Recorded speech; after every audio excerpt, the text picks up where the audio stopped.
Resonance effect और mesomeric effect, ये permanent effect होता है।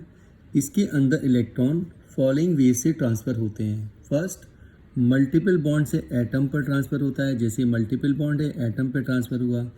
मल्टीपल बॉन्ड से नेक्स्ट सिंगल कोवलेंट बॉन्ड पर ट्रांसफ़र होता है, तो ये मल्टीपल बॉन्ड से नेक्स्ट सिंगल कोवलेंट बॉन्ड पर ट्रांसफ़र हुआ।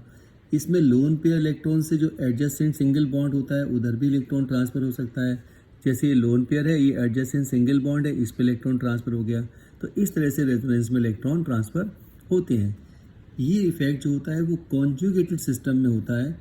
कॉन्जुगेट सिस्टम का मीन्स होता है जिसमें ऑल्टरनेट अनसैचुरेशन होता है, डबल सिंगल डबल, उसको हम कॉन्जुगेटेड सिस्टम बोलते हैं। और इसके अंदर low and high electron density center बनते हैं, जो आगे हम सीखेंगे। इंडक्टिव इफेक्ट और रेजोनेंस इफेक्ट सेम डायरेक्शन में भी हो सकते हैं, ऑपोजिट डायरेक्शन में भी हो सकते हैं। अगर ये ऑपोजिट डायरेक्शन में होते हैं तो हमेशा याद रखेंगे कि रेजोनेंस इफेक्ट होता है वो इंडक्टिव इफेक्ट पे बहुत ज़्यादा डोमिनेट करता है, यानी कि ये बहुत ज़्यादा इफेक्टिव होता है। रेजोनेंस इफेक्ट दो टाइप के होते हैं। पहला होता है पॉजिटिव रेजोनेंस इफेक्ट। ये इफेक्ट वो ग्रुप शो करते हैं जो इलेक्ट्रॉन को अपने से दूर ट्रांसफ़र करते हैं। तो जो भी अब इलेक्ट्रॉन्स को अपने से दूर ट्रांसफ़र करते हैं वो group positive resonance effect show करते हैं।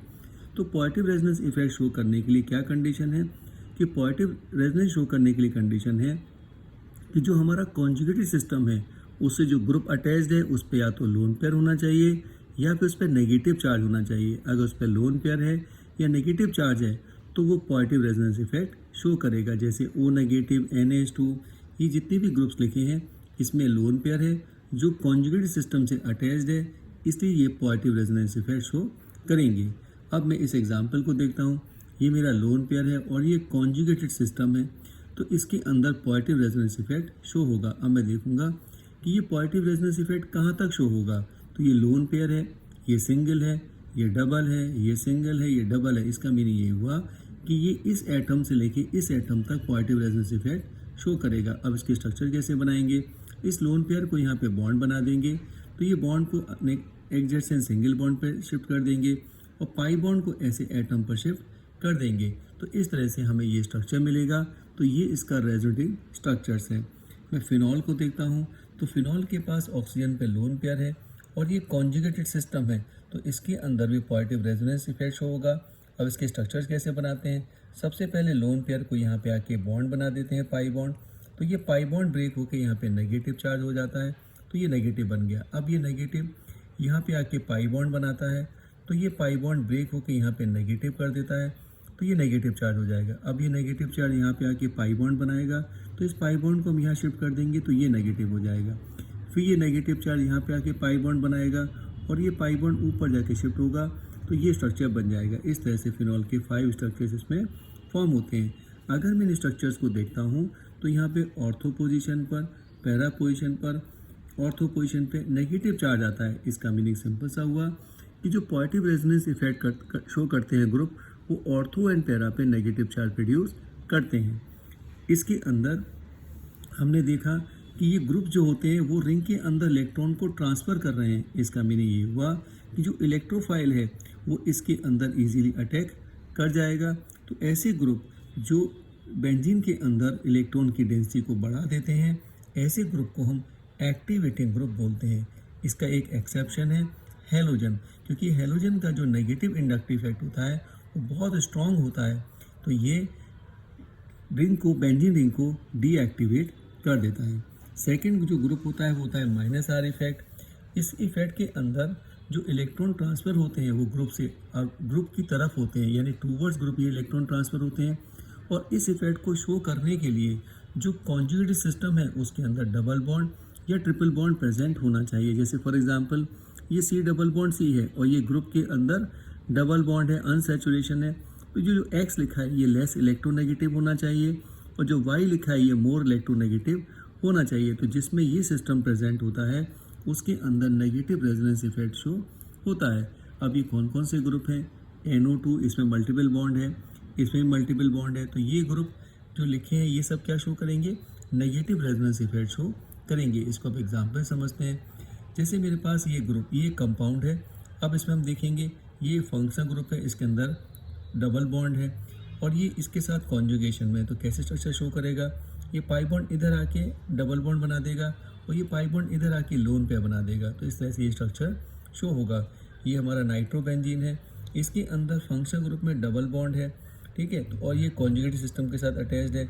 तो कैसे शो करेगा, सबसे पहले हम फंक्शनल ग्रुप के डबल बॉन्ड को ऐसे ब्रेक करके इसको नेगेटिव कर देंगे और फिर ये पाई बॉन्ड को हम यहाँ पे शिफ्ट कर देंगे, तो ये डबल बॉन्ड यहाँ बन जाएगा और ये यहाँ ऑर्थो पोजीशन पे क्या आ जाएगा, पॉजिटिव चार्ज आ जाएगा। तो इस तरह से ये स्ट्रक्चर में कन्वर्ट हो जाएगा। अब क्या होगा, ये जो पाई बॉन्ड है ये यहाँ पे शिफ्ट होगा, तो ये पॉजिटिव चार्ज इधर आ जाएगा पैरा पर। अब यहाँ पैरा पे ये स्ट्रक्चर बन जाएगा। अब ये क्या करेगा, ये पाई बॉन्ड इधर आ जाएगा, तो ये पॉजिटिव चार्ज ऑर्थो पे शिफ्ट हो जाएगा, तो ये स्ट्रक्चर बन जाएगा। फिर फाइनली ये नेगेटिव चार्ज इधर आके पाई बॉन्ड बनाएगा और ये पाई बॉन्ड इधर आ जाएगा और ये इस स्ट्रक्चर में कन्वर्ट हो जाएगा। तो नाइट्रोबेंजीन भी ये 5 स्ट्रक्चर्स बनाते हैं। अगर मैं इन स्ट्रक्चर्स को देखता हूँ तो इसमें ऑर्थो एंड पैरा पोजिशन पे पॉजिटिव चार्ज आ रहा है। इसका मीनिंग ये हुआ कि जो भी group negative resonance effect show करते हैं वो ऑर्थो एंड पैरा पे पॉजिटिव चार्ज लेकर आते हैं, यानी कि इलेक्ट्रॉन की डेंसिटी रिंग के अंदर कम कर देते हैं। जब इस ग्रुप से इलेक्ट्रॉन डेंसिटी कम हो जाती है तो इलेक्ट्रोफाइल इजीली अटैक नहीं कर पाता है, इसलिए ऐसे ग्रुप को हम डीएक्टिवेटिंग ग्रुप बोलते हैं। अब हमने पॉजिटिव रेजोनेंस देखा, नेगेटिव रेजोनेंस देखा। हमने देखा कि पॉजिटिव रेजोनेंस से यहाँ पे नेगेटिव चार्ज आ रहा था ऑर्थो पैरा पर और नेगेटिव रेजोनेंस से ऑर्थो एंड पैरा पर पॉजिटिव चार्ज आ रहा था और पॉजिटिव रेजोनेंस में नेगेटिव चार्ज आ रहा था। तो यहाँ पे मेटा पे कोई भी चार्ज नहीं आता। इसका मीनिंग ये हुआ कि रेजोनेंस इफेक्ट कभी भी मेटा पोजीशन पे ऑपरेट नहीं होता है। अब हम न्यू टॉपिक स्टार्ट करते हैं, directive influence of group and there reactivity. अगर मेरे पास कोई मोनो सब्स्टिट्यूटेड बेंजीन है और उसको मैं डाई सब्स्टिट्यूटेड बेंजीन में कन्वर्ट करना चाहता हूँ, तो वो सब्स्टिट्यूएंट जो इनकमिंग सब्स्टिट्यूएंट है वो कहाँ अटैच करेगा, ये जो उसके अंदर पहले से ग्रुप प्रेजेंट है वो डिसाइड करता है कि इनकमिंग ग्रुप किस पोजीशन पे अटैक करता है। तो ऐसी एबिलिटी ग्रुप की जो इनकमिंग ग्रुप है उसको डायरेक्शन देती है कि किस पोजीशन पे जाके वो अटैक करेगा। इसको हम बोलते हैं directive influence of the group. अब इस बेस पर हम इनको 2 पार्ट में डिवाइड करते हैं। पहला होता है ऑर्थो पैरा डायरेक्टिंग और एक्टिवेटिंग ग्रुप। जो इनकमिंग ग्रुप को ऑर्थो एंड पैरा पोजीशन पे अटैच कराते हैं उनको हम ortho and para directing group बोलते हैं। इसके अंदर ये वो ग्रुप होते हैं जो ऑर्थो एंड पैरा पोजीशन पे इलेक्ट्रॉन की डेंसिटी को बढ़ा देते हैं, किससे, पॉजिटिव इंडक्टिव इफेक्ट से, पॉजिटिव हाइपर कॉन्जुगेशन से या पॉजिटिव रेजोनेंस इफेक्ट से इलेक्ट्रॉन की डेंसिटी को ऑर्थो पैरा पे बढ़ा देते हैं। इसलिए incoming group ortho and para position पे अटैक करते हैं। तो ऐसे ग्रुप को हम एक्टिवेटिंग ग्रुप बोलते हैं towards electrophilic substitution reaction. Electrophilic substitution क्या होता है कि जिसमें इलेक्ट्रोफाइल बेंजीन के H+ आयन को रिप्लेस करके बेंजीन से अटैच हो जाता है। तो इलेक्ट्रोफाइल अटैक कर रहा है, इसलिए ortho and para directing group activating group होते हैं।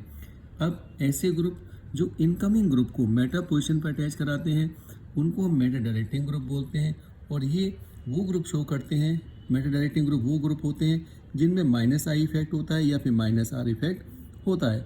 अब इन ग्रुप को हम फॉलोइंग कैटेगरीज में, फॉलोइंग पार्ट्स में डिवाइड करते हैं। पहला वो ग्रुप होता है जो बहुत ज़्यादा वेरी स्ट्रॉन्ग एक्टिवेटिंग होते हैं लेकिन ऑर्थो पैरा डायरेक्टिंग नेचर के होते हैं। ये जो ग्रुप होते हैं ये पॉजिटिव रेजोनेंस इफेक्ट से बेंजीन के अंदर इलेक्ट्रॉन की डेंसिटी को बढ़ा देते हैं, इसलिए ये बहुत ज़्यादा एक्टिवेटिंग ग्रुप होते हैं। इसके अंदर वो ग्रुप आते हैं जिन पे नेगेटिव चार्ज होता है या फिर NH2, NR2, NHR और OH, ये group very strong activating group हैं और ortho and para directing nature के होते हैं। सेकंड होते हैं moderate strong activating group but ortho and para directing group. ये ग्रुप भी पॉजिटिव रेजोनेंस इफेक्ट की वजह से बेंजीन रिंग के अंदर इलेक्ट्रॉन की डेंसिटी को इंक्रीज करते हैं। इसके अंदर एल्कोक्सी ग्रुप आते हैं या फिर NaCuR आता है जिसमें क्रॉस कॉन्जुगेशन होता है या OCuR आता है। अब क्रॉस कॉन्जुगेशन का मीनिंग क्या होता है, जैसे ये ग्रुप अगर रिंग से अटैच होते हैं तो ये इलेक्ट्रॉन इधर भी ट्रांसफ़र हो सकते हैं, इधर भी ट्रांसफ़र हो सकते हैं। तो ऐसे ग्रुप जिसमें इलेक्ट्रॉन दोनों डायरेक्शन में ट्रांसफ़र हो सकते हैं इसको हम बोलते हैं क्रॉस कॉन्जुगेशन। और क्रॉस कॉन्जुगेशन की वजह से ये मॉडरेट एक्टिवेटिंग ग्रुप होते हैं। थर्ड आते हैं weak activating group but ortho para directing होते हैं। इसमें अल्काइल ग्रुप्स आते हैं, लेकिन जब अल्काइल ग्रुप हम देखते हैं तो हाइपर कॉन्जुगेशन से उसकी एक्टिविटी डिसाइड करते हैं। यहाँ पे 3 अल्फ़ा है, यहाँ पे 2 अल्फ़ा है, यहाँ पे 1 अल्फ़ा है, यहाँ भी एक भी अल्फ़ा नहीं है, इसलिए सबसे ज़्यादा एक्टिवेटिंग मिथाइल होगा और सबसे कम एक्टिवेटिंग टर्शी ब्यूटाइल होगा। अगर बेंजीन से एक और बेंजीन अटैच्ड है तो एक बेंजीन दूसरी बेंजीन पर पॉजिटिव रेजोनेंस शो करती है और वो वीक एक्टिवेटिंग ग्रुप होता है। अगर कोई एल्कीन अटैच्ड है तो वो भी वीक एक्टिवेटिंग होता है और ऑर्थो एंड पैरा डायरेक्टिंग होता है। सेकंड कैटेगरी में हम उन ग्रुप को रखते हैं जो डीएक्टिवेटिंग नेचर के होते हैं but ortho and para directing होते हैं। इसमें आते हैं हैलोजन्स। तो हैलोजन वो ग्रुप हैं जो ऑर्थो एंड पैरा डायरेक्टिंग तो हैं but strong minus I effect की वजह से ये रिंग को डीएक्टिवेट कर देते हैं टूवर्ड्स इलेक्ट्रोफिलिक सब्स्टिट्यूशन रिएक्शन। अब इसके अंदर कौन कौन से ग्रुप्स आते हैं? इसके अंदर हैलोजन आते हैं, एनओ आता है, एसओआर आता है और अगर एल्कीन से कोई इलेक्ट्रॉन विड्रॉइंग ग्रुप लग जाए तो फिर वो एल्कीन डीएक्टिवेटिंग ग्रुप बन जाती है और इसके अंदर अल्काइन भी आते हैं। अब इसके अंदर ये ऑर्थो पैरा डायरेक्टिंग नेचर क्यों शो करते हैं? क्योंकि इसके अंदर पॉजिटिव रेजोनेंस इफेक्ट होता है। और ये डीएक्टिवेटिंग क्यों शो करते हैं? क्योंकि ये डीएक्टिवेटिंग ग्रुप क्यों होते हैं? क्योंकि इसके अंदर स्ट्रॉन्ग माइनस आई इफेक्ट होता है। थर्ड कैटेगरी में वो ग्रुप आते हैं जो डीएक्टिवेटिंग ग्रुप होते हैं। ये जो ग्रुप होते हैं ये बेंजीन से इलेक्ट्रॉन को विड्रॉ कर लेते हैं, इसलिए इनको डीएक्टिवेटिंग ग्रुप बोलते हैं। इसमें इलेक्ट्रोफाइल इजीली अटैक नहीं कर पाता है, इसलिए इलेक्ट्रोफिलिक एरोमेटिक सब्स्टिट्यूशन रिएक्शन इसमें बहुत कम रेट से होता है। इसके अंदर जो इलेक्ट्रॉन विड्रॉल होता है, इलेक्ट्रॉन को जो विड्रॉ करते हैं वो माइनस आई इफेक्ट से करते हैं, रिवर्स हाइपर कॉन्जुगेशन से करते हैं या नेगेटिव रेजोनेंस इफेक्ट से करते हैं। अब इनको हम दो पार्ट में डिवाइड करते हैं। पहले होते हैं strong deactivating and Meta directing group. ये ग्रुप जो होते हैं वो बेंजीन से इलेक्ट्रॉन को पुल कर देते हैं माइनस आर इफेक्ट की वजह से और ये मेटा डायरेक्टिंग नेचर के होते हैं, यानी कि इनकमिंग ग्रुप को मेटा पोजीशन पर अटैच करते हैं। इसके अंदर एल्डिहाइड, कीटोन, एसिड डेरिवेटिव्स ये सब ग्रुप इसके अंदर आते हैं। नेक्स्ट होते हैं very strong deactivating but Meta directing होते हैं। ये इलेक्ट्रॉन के अंदर बहुत ज़्यादा इलेक्ट्रॉन खींच लेते हैं, पुल कर लेते हैं बेंजीन से। क्यों कर लेते हैं? क्योंकि इसके अंदर स्ट्रॉन्ग माइनस आई इफेक्ट होता है या very strong minus are effect होता है। इसके अंदर आते हैं NR3 positive, NHR2 positive, NH3 positive, NO2, CH3X यहाँ पे हैलोजन होता है, CnSO3H। तो ये वेरी स्ट्रॉन्ग डीएक्टिवेटिंग ग्रुप हैं और मेटा डायरेक्टिंग ग्रुप होते हैं। अगर मैं किसी भी अल्काइल में से हाइड्रोजन को हैलोजन से रिप्लेस करता जाता हूँ तो अभी हमने देखा था कि अल्काइल हमारा ऑर्थो पैरा डायरेक्टिंग नेचर का होता है, लेकिन जैसे जैसे हाइड्रोजन हैलोजन से रिप्लेस होता जाएगा उसके अंदर मेटा जो प्रोडक्ट है वो इंक्रीज होता जाएगा और ऑर्थो पैरा प्रोडक्ट उसके अंदर कम होता जाएगा। ऐसा इसलिए होता है क्योंकि halogen minus I effect show करता है, इसलिए उसका ऑर्थो पैरा डायरेक्टिंग नेचर कम होता जाएगा। Aniline ortho para directing nature होता है, लेकिन क्योंकि उसके पास लोन पेयर होता है और वो रिंग में इलेक्ट्रॉन की डेंसिटी को बढ़ा देता है। लेकिन अगर मैं इसको स्ट्रॉन्ग एसिड मीडियम में रखता हूँ तो ये मेटा डायरेक्टिंग नेचर में कन्वर्ट हो जाता है और ये डीएक्टिवेटिंग ग्रुप बन जाता है। उसका रीज़न ये है क्योंकि एनिलीन बेसिक नेचर का होता है और वो एसिड से कंबाइन होकर एनिलीनियम आयन बना लेता है। और एनिलीनियम आयन अभी हमने देखा ये डीएक्टिवेटिंग ग्रुप है एंड मेटा डायरेक्टिंग ग्रुप होता है। अब इसके अंदर अगर कोई CH3 ग्रुप लगा हुआ है तो अभी हमने देखा था कि CH3 group highly deactivating group है, वेरी स्ट्रॉन्ग डीएक्टिवेटिंग ग्रुप है। उसका रीज़न होता है क्योंकि रिवर्स हाइपर कॉन्जुगेशन शो करता है और माइनस आई इफेक्ट शो करता है। अब रिएक्टिविटी को हम किससे कंपेयर करते हैं? रिएक्टिविटी को हम बेंजीन के हाइड्रोजन से कंपेयर करते हैं। अगर बेंजीन के अंदर इलेक्ट्रॉन डोनेटिंग ग्रुप लगा दिए जाए, जैसे जो पॉजिटिव रेजोनेंस शो करते हो, पॉजिटिव हाइपर कॉन्जुगेशन शो करते हो या पॉजिटिव इंडक्टिव इफेक्ट शो करते हो, तो ये बेंजीन से ज़्यादा रिएक्टिव हो जाते हैं। और अगर बेंजीन में इलेक्ट्रॉन विड्रॉइंग ग्रुप लगा दिए जाएं, जैसे जो माइनस आर इफेक्ट शो करते हो या फिर माइनस आई इफेक्ट शो करते हो, तो ये बेंजीन से कम रिएक्टिव हो जाते हैं। तो इस कॉन्सेप्ट पर बेस पे हम बहुत सारे क्वेश्चन को सॉल्व करते हैं।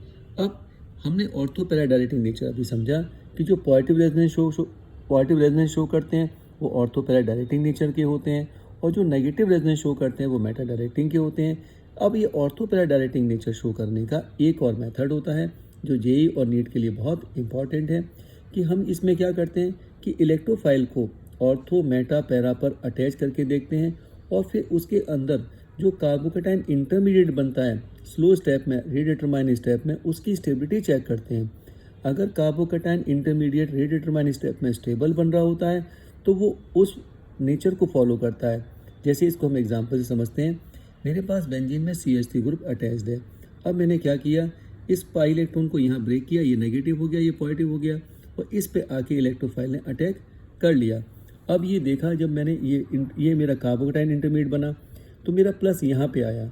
अब ये प्लस बहुत ज़्यादा स्टेबल इंटरमीडिएट है क्योंकि इसको हाइपर कॉन्जुगेशन की स्टेबिलिटी मिल रही है। इसका मीन्स ये हुआ कि CH3 ग्रुप इलेक्ट्रोफाइल को ईजिली ऑर्थो पोजिशन पर अटैक करा सकता है। अब मैं इस इलेक्ट्रोफाइल को मेटा पोजिशन पर अटैक करा के देखूंगा। कैसे अटैक कराऊंगा कि मैं इलेक्ट्रॉन को ऐसे ब्रेक करूंगा, ऐसे, यहाँ नेगेटिव हो जाएगा, ये पॉजिटिव हो जाएगा तो इलेक्ट्रोफाइल यहाँ अटैक कर जाएगा, तो मेरा पॉजिटिव चार्ज यहाँ आ गया।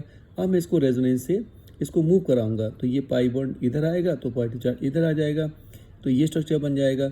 अब मैं पाई बॉन्ड को इधर मूव कराऊंगा तो ये पॉजिटिव चार्ज यहाँ आ जाएगा। लेकिन मैंने देखा कि इस तरह से जहाँ पे CH3 ग्रुप अटैच था वहाँ पॉजिटिव चार्ज आया था।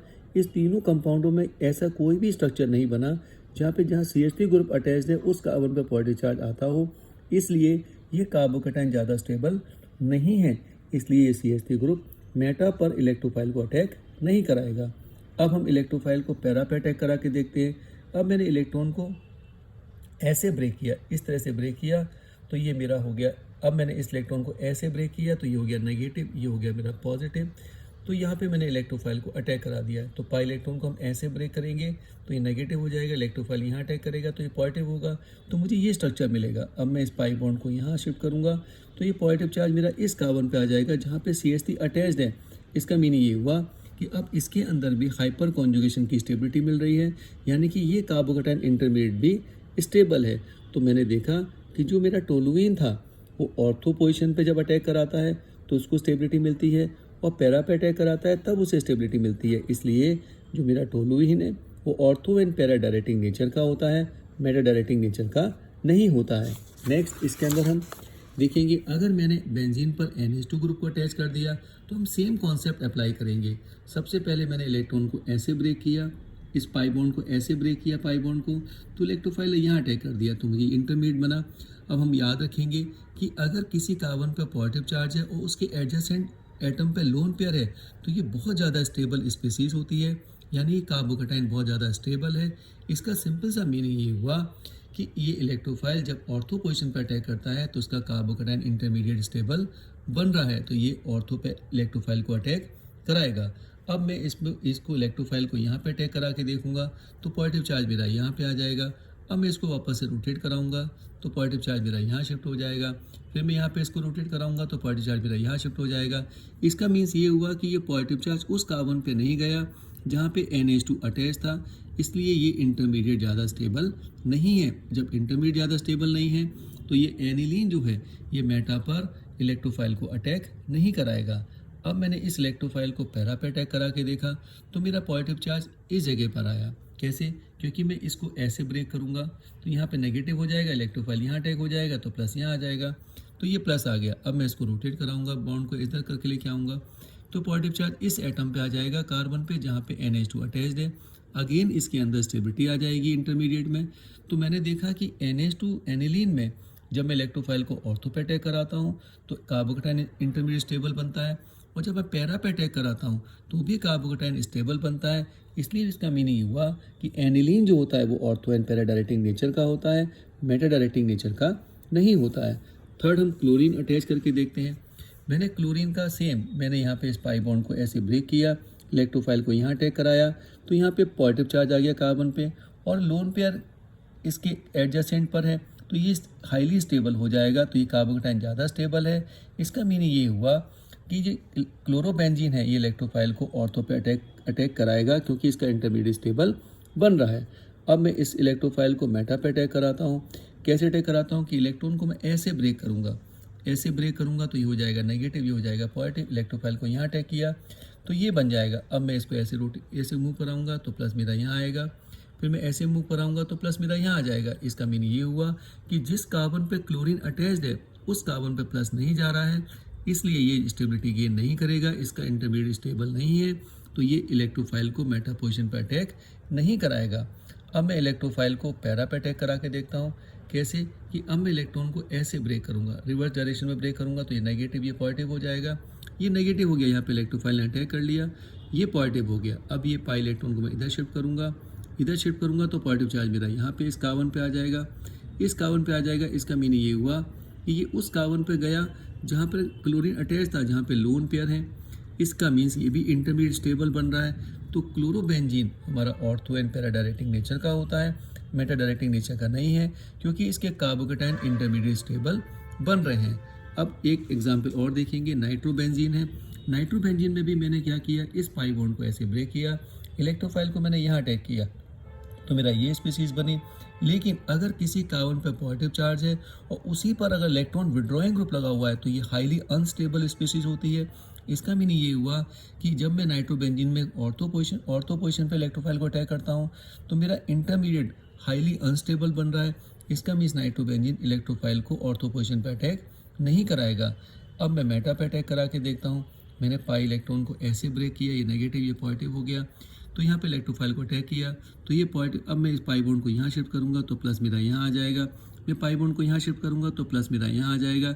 यानी कि इसके अंदर किसी भी इंटरमीडिएट में ऐसा कोई भी इंटरमीडिएट नहीं बना कि जहाँ पे कार्बन पर पॉजिटिव चार्ज हो, जहाँ पे electron withdrawing group NO2 group attach हो, ऐसा कोई भी यहाँ पे इंटरमीडिएट फॉर्म नहीं हुआ। इसका मीनिंग ये हुआ कि ये स्टेबल इंटरमीडिएट फॉर्म होंगे। इसका मीनिंग सिंपल सा हुआ कि नाइट्रोबेंजीन इलेक्ट्रोफाइल को मेटा पे अटैक कराएगा। अब मैं पैरा पे अटैक करा के देखता हूँ। मैंने इलेक्ट्रॉन को ऐसे शिफ्ट किया तो ये नेगेटिव हो गया, ये पॉजिटिव हो गया। यहाँ पे इलेक्ट्रोफाइल ने अटैक किया, अब ये पाई बॉन्ड इधर आएगा तो ये प्लस कहाँ चला जाएगा, इस कार्बन पे आ जाएगा। अगेन इसके अंदर उस कार्बन पे प्लस आ गया जिस पे NO2 ग्रुप अटैच है, इलेक्ट्रॉन विड्रॉइंग ग्रुप अटैच्ड है, तो ये भी हाईली अनस्टेबल स्पीसीज है। इसका मीनिंग ये हुआ कि ये इलेक्ट्रोफाइल को पैरा पोजिशन पे अटैक नहीं कराएगा। तो नाइट्रोबेंजीन जब मेटा पोजिशन पे अटैक कराता है तो उसके इंटरमीडिएट स्टेबल बनते हैं, ऑर्थो एंड पैरा पे अटैक कराने पर इंटरमीडिएट स्टेबल नहीं बन रहे हैं, इसलिए नाइट्रोबेंजीन मेटा डायरेक्टिंग ग्रुप होता है। इस तरह से हम ortho and para directing nature को समझते हैं। इस वीडियो को लाइक करना, सब्सक्राइब करना, जिससे आगे की वीडियो आपको टाइम से मिलते रहे।